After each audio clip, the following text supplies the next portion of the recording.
الحمد لله والصلاة والسلام على رسول الله وعلى آله وصحبه ومن سار على هديه واستنى بسنته واقتفى أثره إلى يوم الدين. اللهم صل وسلم وبارك على سيدنا محمد وعلى آله وصحبه وسلم. أما بعد، أود أولا أن أشكر القائمين على هذا الحفل الطيب وهذا النظام الجميل، حفل تكريم حفظة القرآن الكريم وما أجملها من مناسبة. Bismillahirrahmanirrahim. Beliau Syekh Ali Muhammad tadi membuka dengan membaca puji-pujian kepada Allah Subhanahu wa taala, kemudian berselawat kepada baginda Nabi besar Muhammad sallallahu alaihi wasallam. Kemudian beliau mengatakan, saya mengucapkan terima kasih sebanyak-banyaknya kepada pihak yang sudah menyelenggarakan haflah yang begitu indah ini. Beliau memuji karena haflah yang dibuat pada siang hari ini dibuat dengan pengaturan yang sangat bagus, sangat indah. Beliau mengatakan betapa indahnya apa yang Anda perbuat pada siang hari ini. Kama uhibbu an ashkur عموما أهل هذا البلد الطيب الذين ما إن وضعت أقدامنا هذا البلد ما رأينا منهم إلا كل خير، فبارك الله فيكم جميعا. Saya juga mengucapkan selamat atau terima kasih kepada penduduk Indonesia yang semenjak saya menginjakkan kaki saya di bumi Indonesia ini, saya tidak mendapati kecuali kebaikan daripada penduduk-penduduk daripada masyarakat Indonesia. أما عن القرآن الكريم وحفظة القرآن الكريم فإن القرآن الكريم يهدي للتي هي أقوم. يقول الله عز وجل إن هذا القرآن يهدي للتي هي أقوم ويبشر المؤمنين الذين يعملون الصالحات. Adapun untuk orang yang kemudian menghafalkan Al-Quran, orang yang berkhidmah kepada Al-Quran, saya membaca firman Allah Subhanahu wa ta'ala, sesungguhnya Al-Quran ini adalah menunjukkan kepada sesuatu yang lebih akwam, kepada sesuatu yang lebih bagus. Wa yaqulu an-nabiy sallallahu alaihi wasallam, taraktu fiikum ma lam tadillu ba'dahu in i'tasamtum bihi kitab Allah azza wa jalla. إذا اعتصمنا بكتاب الله واهتدينا بهديه بنص حديث رسول الله صلى الله عليه وسلم فلن نضل بعده أبدا. Kemudian Nabi besar Muhammad sallallahu alaihi wasallam dalam sebuah hadis mengatakan, aku meninggalkan kepada kalian semua dua hal yang apabila kalian berpegang teguh dengan dua hal ini, kalian tidak akan pernah tersesat selama-lamanya, yaitu kitabullah dan sunnahku. أما عن فضل حافظ القرآن الكريم فالفضل عظيم عند الله عز وجل في الدنيا والآخرة. Adapun keutamaan dari orang yang membaca ataupun menghafalkan Al-Quranul Karim, keagungannya atau pahalanya sangat besar di sisi Allah Subhanahu wa ta'ala.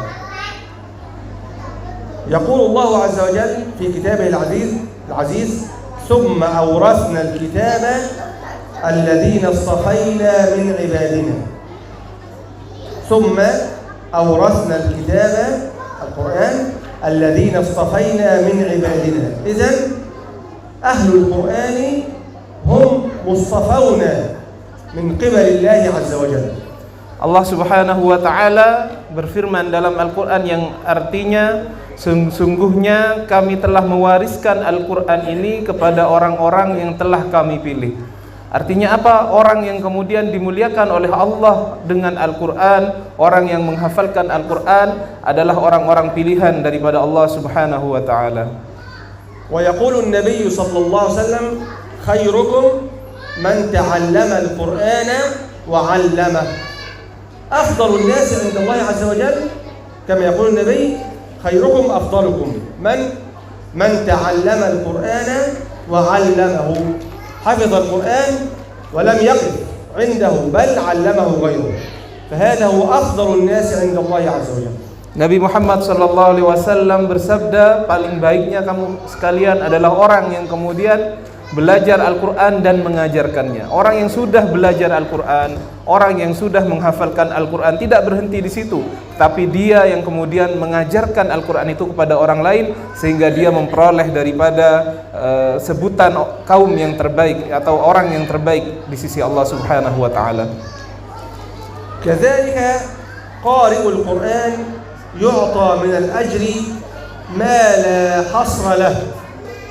النبي صلى الله عليه وسلم يقول: من قرأ حرفا من كتاب الله فله به حسنة، والحسنة بعشر أمثالها. لا أقول ألف لام ميم حرف، ولكن ألف حرف ولام حرف وميم حرف. كل حرف من كتاب الله عز وجل تقرأه لك به حسنة، ليست حسنة، والحسنة بعشر أمثالها، والله يضاعف liman yasha. Nabi Muhammad SAW menjelaskan dalam sebuah hadis, barang siapa yang membaca satu huruf daripada Al-Quran, maka akan dibalas satu kebaikan daripada Allah Subhanahu wa Ta'ala, dan satu kebaikan itu akan dilipat gandakan menjadi 10 kali lipat. Bukan mendapat satu dari setiap huruf dari Al-Quran, dia akan mendapatkan balasan setiap satu hurufnya, mendapat balasan pahala dari Allah sebanyak 10 kali. كذلك قارئ القرآن الكريم يقول النبي صلى الله عليه وسلم: الماهر بالقرآن مع السفرة الكرام البررة يرتقي إلى درجة الملائكة. السفرة هم الملائكة، السفرة الكرام البررة. الذي يقرأ القرآن بإتقان وإجادة وتدبر، النبي يقول: مع السفرة الكرام البررة. والذي يقرأ القرآن وهو عليه شاق، يعني لا يجيد القراءة، يقرأ بمشقة، له أجران أيضا، له من الأجر الكثير. فالقرآن بركة.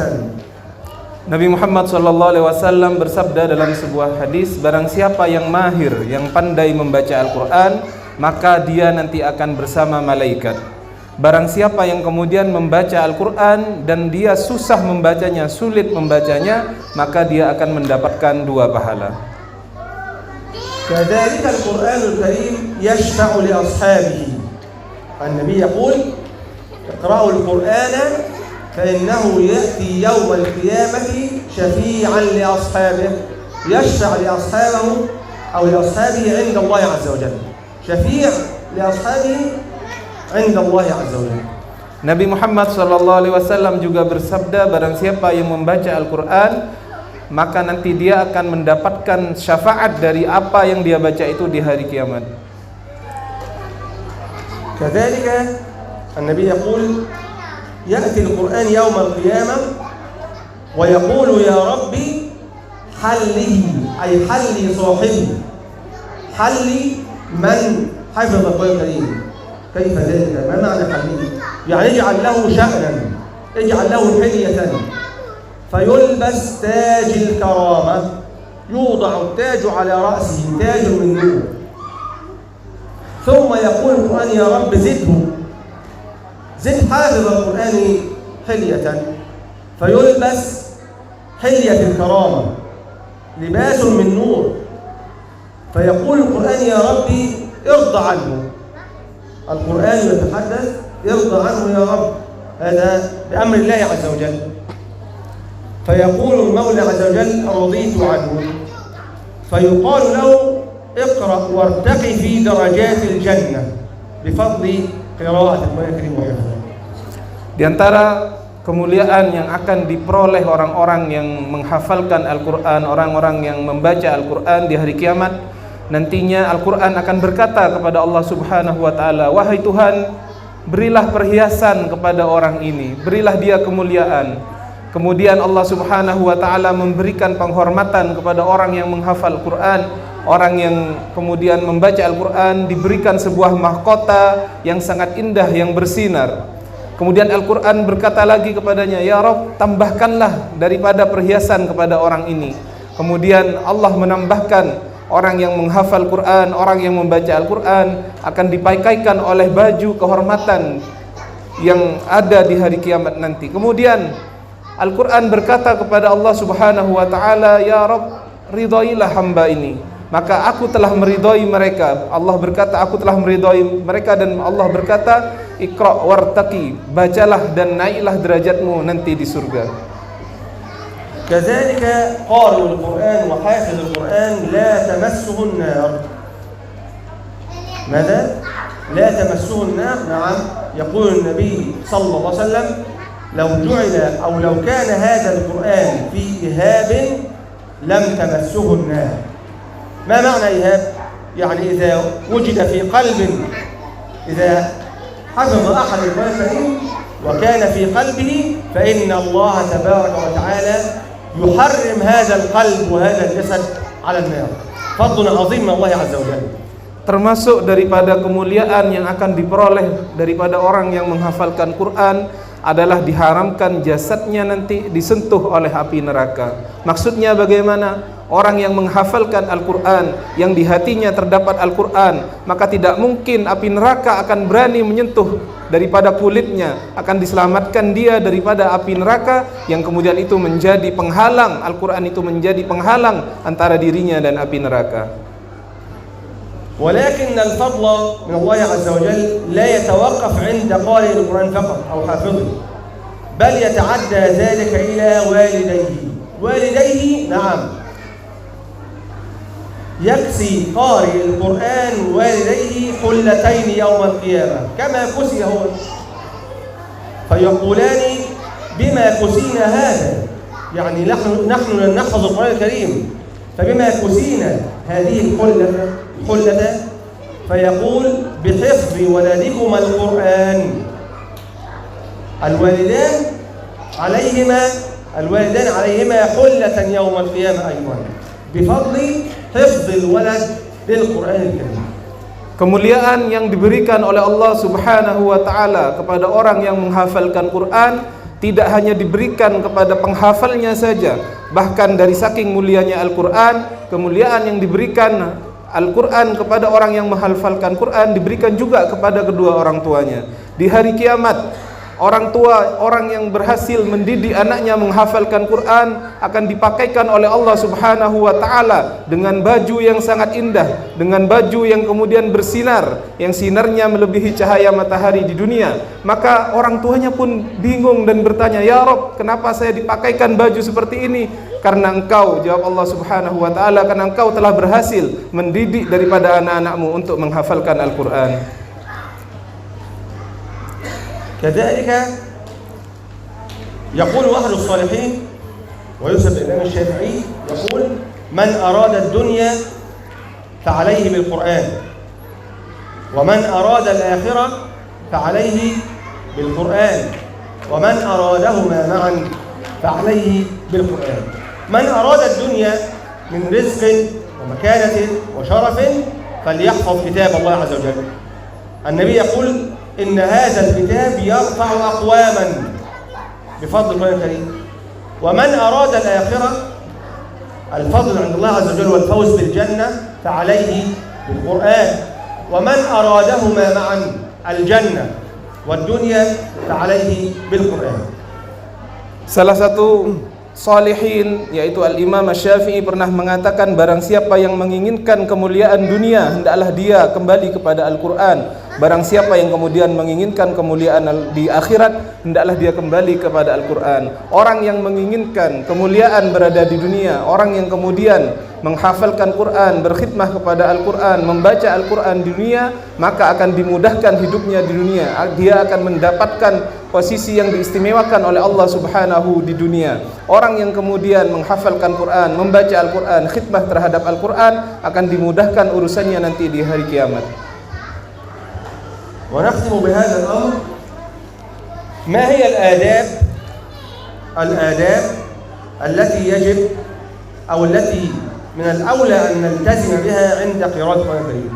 آداب يعني من الأولى الالتزام بها. أولا، إذا قرأت القرآن الكريم فلنبدأ بالاستعاذة، ثم بالبسملة، نقول أعوذ بالله من الشيطان الرجيم بسم الله الرحمن الرحيم. فهو كلام الله عز وجل وله من التبجيل والتوقير ما له. نستعيذ بالله، الله يقول فإذا قرأت القرآن فاستعذ بالله من الشيطان الرجيم، ثم نسمي الله عز وجل بسم الله الرحمن الرحيم. Kemudian saya akan menutup daripada kalimat saya dengan adab-adab yang harus kita lakukan ketika kita membaca Al-Quran. Di antara adab ketika kita ingin membaca Al-Quran adalah kita harus memulai dengan membaca ta'awudz, membaca a'udzubillahi minasyaitonirrajim. Kita harus membiasakan ketika kita ingin membaca Al-Quran memohon perlindungan daripada Allah Subhanahu wa taala daripada syaitan. Al-amr ats-tsani yusannu kadzalika لقارئ القرآن الكريم أن يقرأ القرآن بصوت حسن ولا يتعجل في القراءة.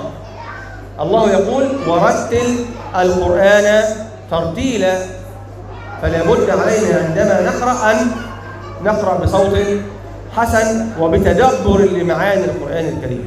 Termasuk daripada adab ketika kita membaca Al-Quran, hendaklah kita membaca Al-Quran dengan suara yang indah, dengan suara yang bagus. Dan juga di antara adabnya adalah ketika kita membaca Al-Quran, kita tadabbur, kita kemudian menghayati makna-makna yang terdapat di dalam Al-Quran. Kadzalika hunaka man yastami' ila al-Qur'an al-Karim. Hal hunaka adab lil-istima'? Na'am. Allah yaqul wa idza quri'a al-Qur'anu فاستمعوا له. لم يقل فاستمعوا له فقط، لا نستمع، نحن نستمع ونلعب في الهاتف وكذا، لا استمعوا وأنصتوا، تدبروا وتفكروا في هذا القرآن الكريم. إذن أول شيء أو الأمر الذي أو من آداب الاستماع والإنصات للقرآن الكريم. Adab ketika kita membaca Al-Quran bukan hanya adab bagi orang yang membacanya. Ada adab yang kemudian mungkin kita tidak memperhatikannya, yaitu ketika diperdengarkan Al-Quran, ketika dibacakan Al-Quran, ada adab yang harus kita lakukan. Di antara adab orang yang kemudian mendengarkan Al-Quran, firman Allah Subhanahu wa taala, apabila telah dibacakan Al-Quran maka dengarkanlah. Bukan hanya mendengarkan, tetapi kita diperintahkan oleh Allah Subhanahu wa taala wa ansitu, dan diamlah. Jangan ada orang yang membaca Al-Quran kemudian kita sibuk sendiri bermain HP misalkan. Itu bukanlah termasuk daripada adab ketika kita mendengarkan Al-Quran. كذلك يسن عند قراءة القرآن الكريم أو عند سماعه إذا مر الإنسان بآية فيها رحمة يقول اللهم ارحمنا يا رب، وإذا مر بآية فيها عذاب اللهم أجرنا من عذاب النار. إذا قرأ آية فيها رجاء اللهم إنا نسألك العفو والعافية. إذا مر بآية فيها تفكر يتفكر فيها إن في خلق السماوات والأرض واختلاف الليل والنهار لآيات لأولي الألباب الذين يذكرون الله قياما وقعودا وعلى وماذا ويتفكرون في خلق السماوات والأرض ربنا ما خلقت هذا باطلا سبحانك فقنا عذاب النار. Termasuk adab daripada ketika kita membaca Al-Quran, ketika kita membaca Al-Quran kemudian di sana terdapat ayat-ayat rahmat, maka kita meminta kepada Allah agar kita meminta rahmat daripada Allah. Apabila terdapat di sana terdapat ayat-ayat yang mengandung azab, maka kita memohon perlindungan daripada azab Allah. Apabila kita membaca Al-Quran kemudian yang kita baca adalah ayat-ayat yang memerintahkan kita untuk merenungi daripada alam semesta ini, maka kita melakukan tafakkur, kita merenungi semua ayat-ayat Allah, merenungi semua tanda-tanda Allah yang ada di dunia ini. وحتى لا نطيل عليكم نكتفي بهذا القدر إن شاء الله. اللهم اجعلنا من أهل القرآن. آمين. اللهم نور بالقرآن بيوتنا. آمين. ونور بالقرآن صدورنا. آمين. ونور بالقرآن حياتنا. آمين. اللهم اجعله شفيعا لنا يوم القيامة. آمين. اللهم حفظه أولادنا. آمين. اللهم حفظه أولادنا. آمين. اللهم لا تجعلنا من المعرضين عن ذكرك. آمين. اللهم لا تجعلنا من المعرضين عن ذكرك وأوامرك. آمين. اللهم ارحمنا فإنك بنا راحم ولا تعذبنا فأنت علينا قادر، والطف بنا يا مولانا فيما جرت به المقادير. ربنا آتنا في الدنيا حسنة وفي الآخرة حسنة وقنا عذاب النار. وصلى الله وسلم وبارك على سيدنا محمد وعلى آله وصحبه وسلم. سبحان ربك رب العزة عما يصفون وسلام على المرسلين والحمد لله رب العالمين. Assalamualaikum warahmatullahi wabarakatuh.